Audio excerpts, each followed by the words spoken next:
Evangelij za 7. nedeljo med letom je vzet iz Luka. Tisti čas je Jezus rekel svojim učencem: vam pa, ki poslušate, pravim, ljubite svoje sovražnike, delajte dobro tistim, ki vas sovražijo. Blagoslavljajte tiste, ki vas preklinjajo, in molite za tiste, ki grdo ravnajo z vami. Tistemu, ki te udari po enem licu, nastavi še drugo. Kdor ti hoče vzeti plašč, mu tudi obleke ne brani. Vsakemu, ki te prosi, daj, in če kdo vzame, kar je tvoje, ne zahtevaj nazaj. In kakor hočete, da bi ljudje storili vam, storite vi njim. Če ljubite tiste, ki ljubijo vas, kakšno priznanje vam gre? Saj tudi grešniki ljubijo tiste, ki njih ljubijo. Če namreč delate dobro tistim, ki delajo dobro vam, kakšno priznanje vam gre? Tudi grešniki delajo isto. In če posojate tistim, od katerih upate dobiti nazaj, kakšno priznanje vam gre? Tudi grešniki posojajo grešnikom, da prejmejo enako. Vi pa ljubite svoje sovražnike. Delajte dobro in posojajte, ne da bi za to kaj pričakovali. In vaše plačilo bo veliko in boste sinovi najvišjega. Kajti on je dober tudi do nehvaležnih in hudobnih. Bodite usmiljeni, kakor je usmiljen tudi vaš oče. Ne sodite in ne boste sojeni. Ne obsojajte in ne boste obsojeni. Odpuščajte in vam bo odpuščeno. Dajajte in se vam bo dalo, dobro, potlačeno, potreseno, in z vrhano mero vam bodo nasuli v naročje. S kakršno mero namreč merite, s takšno se vam bo odmerilo. To je Kristusov evangelij.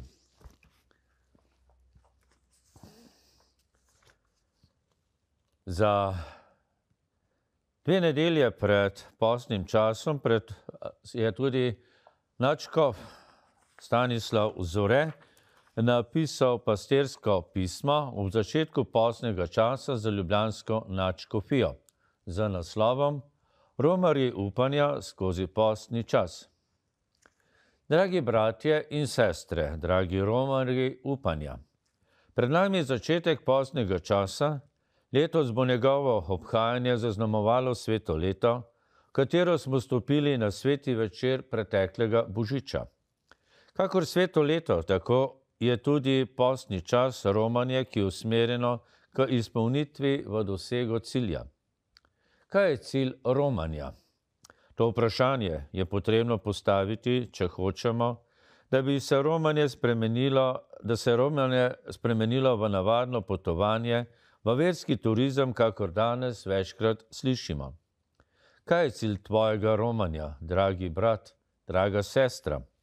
In še več, ali sploh romaš? Si morda tako zadovoljen s seboj in svojim življenjskim položajem, da ne potrebuješ nobene poti naprej, da se ne obračaš za novimi obzorji, da nimaš nobenih vprašanj, ki kličejo po odgovorih in jih zahtevajo. Ko beseda nanese na romanje, običajno mislimo, da je cilj romanja neko božjepotno svetišče. Nekatera svetišča so na poseben način vstopila v zavest krščanskega romanja. Vsi poznamo ta svetišča in mesta, ki so postala skoraj sinonim za romanje, ter pri romanjih in drugih popotnikih vedno znova budijo željo po romanju. Tudi sam sem bil dolgo prepričan, da je cilj romanja določen kraj ali svetišče. Ko romar prispe v tisto svetišče, je prišel na cilj romanja. Vendar pa nadškof Rino Fisichella, ki je prefekt dikasterija za evangelizacijo in mu je zaupana tudi organizacija dogodkov, povezanih s svetim letom, pravi, da cilj romanja ni prihod v romarski kraj, ampak je cilj romanja prihod domov. In ima prav, ko pridemo v romarski kraj, dogajanje našega spreobrnenja postane bolj intenzivno. Pot je bila priprava, je bilo zorenje. Romarsko svetišče z vso svojo sveto zgodovino, prepojeno z molitvijo, z upanjem in vero, se začne nagovarjati našo vero in naše zaupanje. Da se tudi mi odpremo Bogu in njegovemu delovanju, da stopimo na pot spreobrnenja in to moramo živeti doma. Na ta cilj romanja se moramo vrniti spremenjeni. Naš pogled na stvari in na ljudi mora postati drugačen, zaznamovan za vstajensko svetlobo.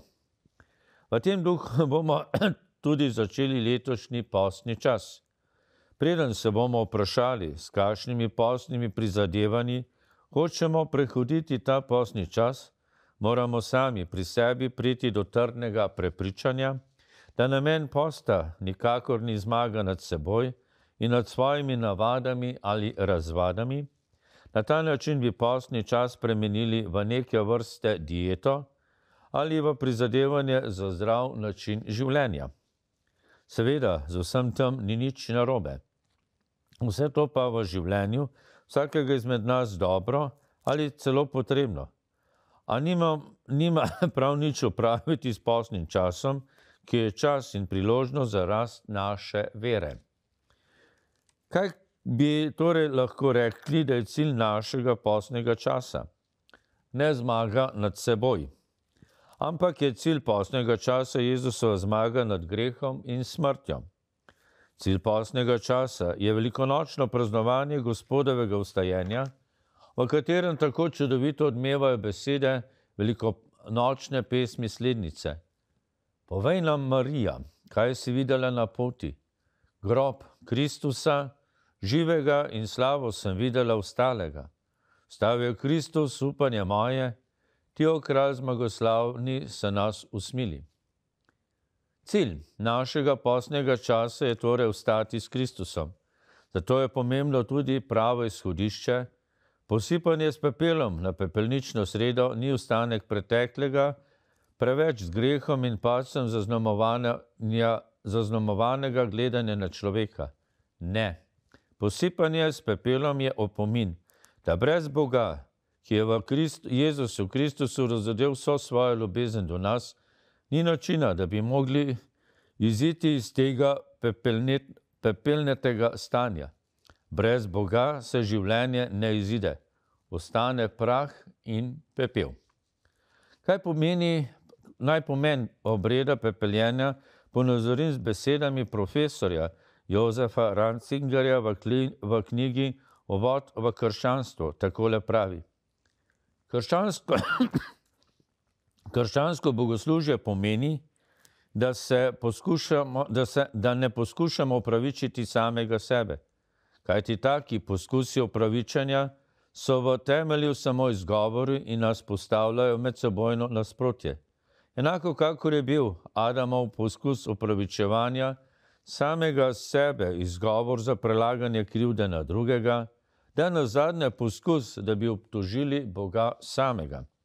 Krščansko bogoslužje zahteva, da namesto razdiralnega medsebojnega nasprotovanja, ki je posledica samoopravičenja, sprejmemo dar ljubezni Jezusa Kristusa. Jezusov dar je njegova beseda in moč, s katero to besedo lahko živimo. Beseda današnjega evangelija je zelo jasna in zahtevna. Ljubite svoje sovražnike, delajte dobro tistim, ki vas sovražijo, blagoslavljajte tiste, ki vas preklinjajo in molite za tiste, ki grdo ravnajo z vami. In besede na koncu evangelija. Bodite usmiljeni, kakor je usmiljen tudi vaš oče.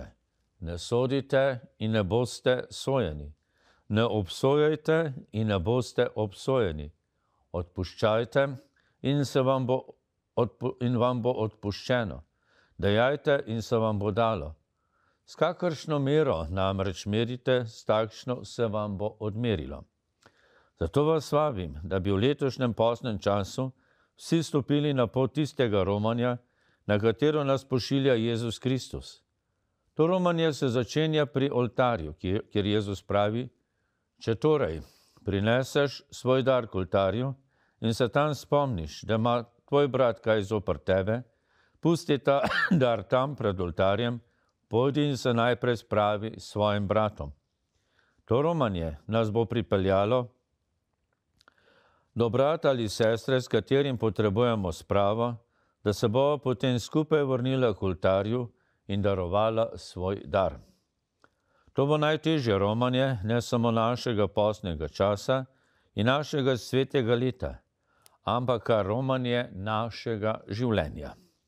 Hkrati pa je to tudi najbolj potrebno romanje, za kar vzpostavi povezanost med nami, da znova postanemo bratje, sosedje, družina, da v resnici postanemo cerkev. Prihodnjo nedeljo pa nas bo svojo besedo v letošnjem postnem času nagovoril papež Frančišek. Naj nas na tem romanju upanja skozi postni čas v veliko noč na vsakem koraku spremlja materinska navzočnost Božje Matere Marije, Bog pa naj naše romanje blagoslavlja. Vaš nadškof Stanislav Zore, skupaj z vami romar upanja.